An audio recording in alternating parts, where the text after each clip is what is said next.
Hi, welcome. I'm so excited to be here today. And if you are seeing me for the first time, my name is Dr. Ayadenuga.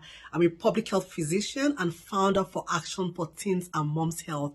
I help moms and teenagers turn your intention into healthy actions. I up-level your confidence and also to grow in leadership. So thanks again for joining me. Thanks for staying with me through 2021. Thank you for your comments, your likes, and your subscriptions. It really means a lot to me. And if you haven't subscribed yet, this is the time to hit the bell right there, right below. And this means a lot because when you subscribe and when you share, other people can see it and you can see my videos the next time I release it. So today, I'm here to talk about high impact habits for a successful 2022. So today we are at the 4th week in January 2022. Last year, I did 2 videos talking about setting goals and strategies to set successful goals. Now, if you haven't seen it already, please, the link is in my description down there. Go check it out, listen to it.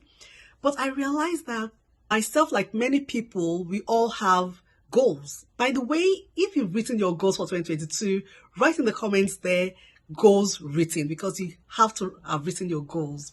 So many of us have written our goals and we have high hopes, we have high intentions, that this is what we're going to do. And down the line, we get frustrated that it's not working out the way we thought it would be.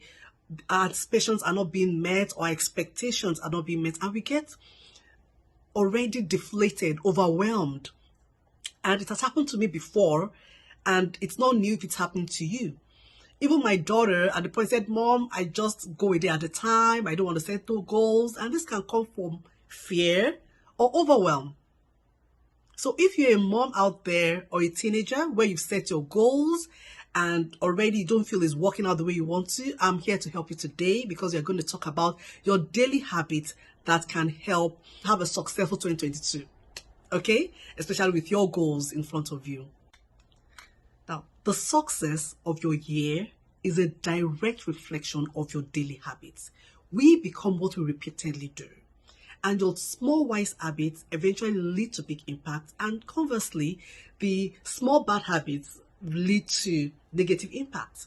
Now, I'll give reasons why we don't succeed even with our good intentions and the goals that we've already created. One is that we focus on the goals and not on the hows or even the why we're doing them. Whatever the goals you set for yourself, you have to be able to have processes, actions that would help you to fulfill those goals. So goals provide a target, but they don't determine the outcome. They don't. Processes, actions, and systems actually do. So what are the daily things you need to put in place to ensure that you have good outcomes and achieve your goals? Secondly, is that we get easily frustrated or discouraged when we don't see an immediate change that would lead towards our goals. Now, many a times it has happened to me before. I had goals being set out. But what I did was to have little actions that lead us to our goals. And many of it cannot change every day. For instance, I and my daughter, we said, we want to lose X number of weight by June this year. So what did we do? We tried to have 15 minutes of walk every day. We tried to, we reduced the plates, our plate size to medium size. We tried not to eat junk in between our meals. But we can't see a weight loss immediately. So we understand that it's this little habit that would lead eventually to achieve that goal. So don't feel overwhelmed if you're not seeing an immediate change. Many of us would, but don't. Just be committed to those daily habits that will eventually lead you to your success. Sometimes we feel our little wise habits doesn't translate to anything. Or we even feel that our little unwise habit does not translate to anything. It does. So that's why you have to have good daily habits that would move you towards your goal. And even my son said, oh, I want to gain weight this year, and I want to gain X amount of weight this year. You know, he's a boy, he wants to build and all those kind of things. But what is he going to do? I've told him every day, don't miss a meal, and he's trying to commit to that. Eat when you're supposed to eat adequate amount of food, and don't miss a meal. Negative self-perception can sabotage your success. Who do you see yourself to be? Who do you see yourself to be? You cannot win a war on the outside if you have not won the war on the inside. Many of us, because of our past experiences, we already bring ourselves low. We are like, we can't achieve this. I didn't do it right the other time. I may not do it right again because of my color, or because I'm a woman, or I'm a boy, or I'm a teenager. We can't determine our future based on negative past experiences. If anything, we should thank God for them, what we've learned from them, and move forward. In one of my videos, I spoke about take the lead off. When you're able to take those lead that you have on yourself up, you're able to see yourself as a better person. Please go into the description below. I'll put in the link to that video. Please look at it and watch it again. So many people allow what happened to them in the past to determine their future. Please don't. Don't do this to yourself.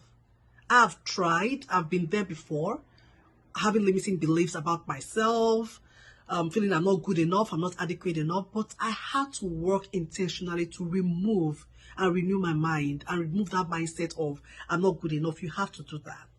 And Jim Rohn says, you are a sum total of your thoughts, and every good and bad thought has an effect on you. So what are your thoughts? Are they good thoughts? What do you fill your mind with that will produce those good thoughts about yourself? And Craig said, unhealthy identity creates unwise habits. What are you identifying with?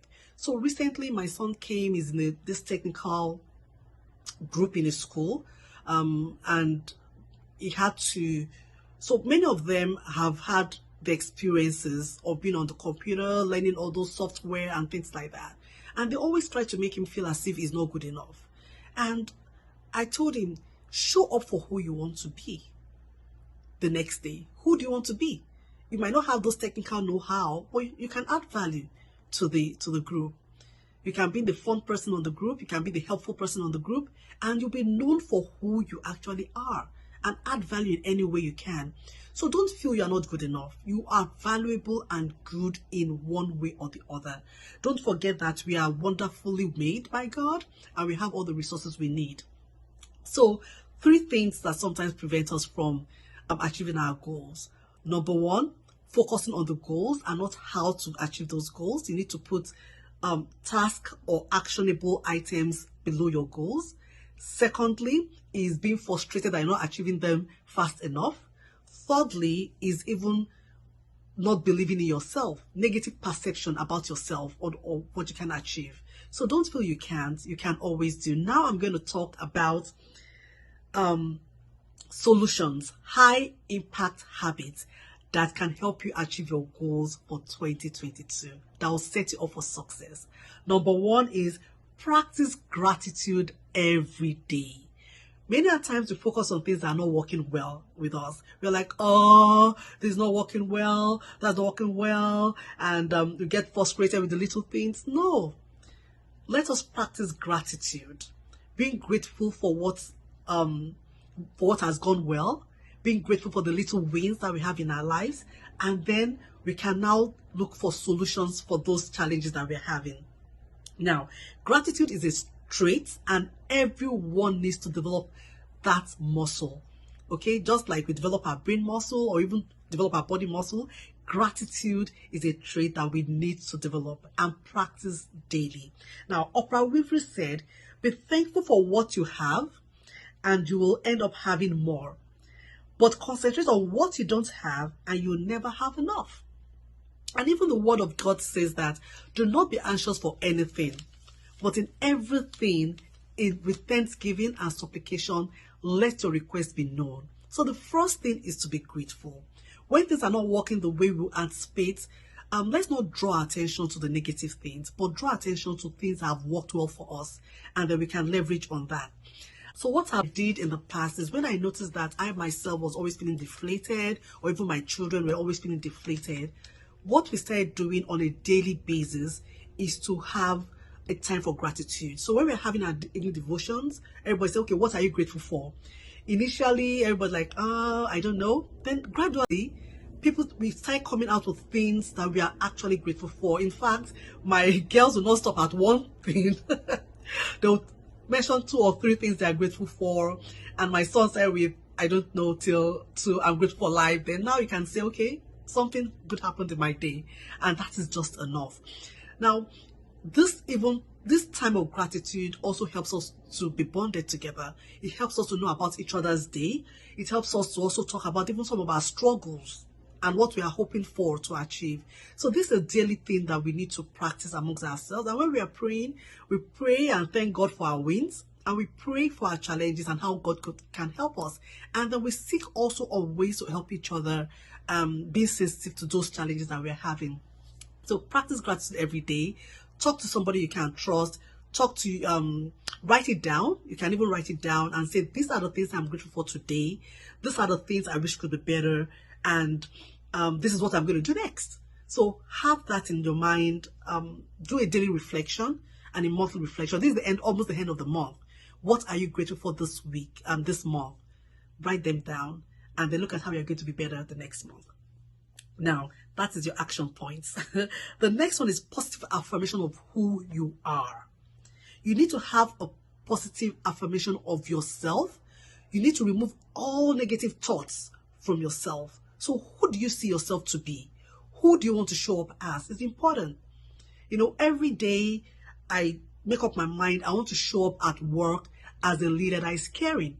I want to show up as a leader that is resourceful. For my children, I want to show up as a mom that listens, understands, and is able to mentor them. Who do you want to show up to be today? Okay? Do you want to show up as a teenager that is valuable amongst your team, amongst your schoolmates? Do you want to be a teenager that is a light to the world? Who do you want to show up as? That's what should be. And that is really, really important. Now, also have positive expectations of the day. When you have positive expectations of who you are and of the day, it actually translates into achieving your goals. Now, the fourth one or the third one I can say is you have to commit daily action to your goals. Many a times we have goals and we commit actions to them, but we focus on the minor things rather than the major things. What are the major things that will move you towards your goal? You need to know them. Because sometimes we are comfortable with handling little things that would people will say activity is not necessarily achievements. Okay, it doesn't mean productivity. You need to identify the huge things that will move you towards your goal.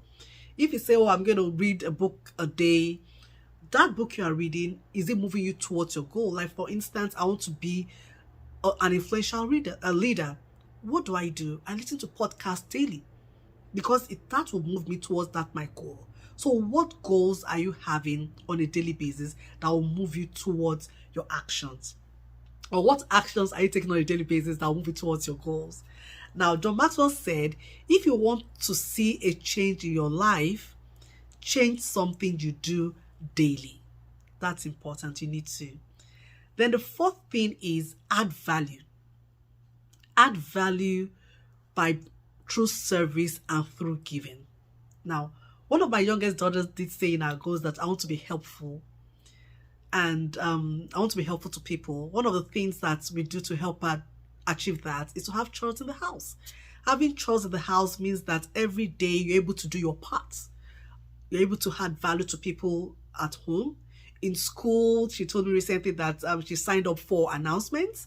And that way she's able to add value to our friends and even comfort them, when they're feeling down. So how do you add value to people? And believe you me, you can't add value to people if you don't value people. And the word says, Charity begins at home. How do you add value at home that translates into improving the lives of people around you? How do you add value to people in your school? How do you add value to people at church or in your worship center? And even at work, for those that are working already. Now, I wrote down that Job Market also said again in one of his messages, which I listen to a lot. It says, service can be uncomfortable, but when you value people, you look forward to the service. Some people wait till they are comfortable before they say, oh yeah, today I feel good, let me serve. No, we should even serve when we are not feeling comfortable. Then you see how you feel. It's not only when you feel good you serve, and when you don't feel good, everything goes. Service actually helps. It does. And John Maxwell said, service leads to greatness. So please look for ways in which you could serve. Now, thank you. I'll have a few call to action because my goal is to turn your intentions into healthy habits and healthy actions that will move you towards your goal. So now, who do you want to become? Get a paper and write it down. Who do you want to become at the end of this year? What are the wins you want to achieve at the end of the year? Secondly, who are you? Who do you see yourself as? Number 3, what are you grateful for today? Write it down. What are your key wins that you're grateful for? Now, based on the type of the person that you want to become, write daily habits that helps you to achieve that. So I want to be a person that is able to show up strong. Just write what you want to become and what actions and why is it important to you. It's important because when you write the reasons why it's important to you, and if you don't achieve it, what you'll lose out, you are more likely to put action into those goals that you have. Now, what little steps can you commit to daily? It doesn't have to be big steps. It can be little steps, just little steps. Like I said, I'll be drinking X volume of water every day. So I have a small bottle of water beside me and I take it. I try to take as much sips as I can. When I miss it, I don't flog myself. I just start again. So do that. So our multiple and consistent right actions lead to a successful high impact. So I'll say congratulations to you. Congratulations to your teams for listening to this video. I know by listening, you're already set up for high impact and successful 2022. Thank you for listening. If you find this valuable, please share, like, and subscribe. Thank you and see you next time. Bye. Cheers.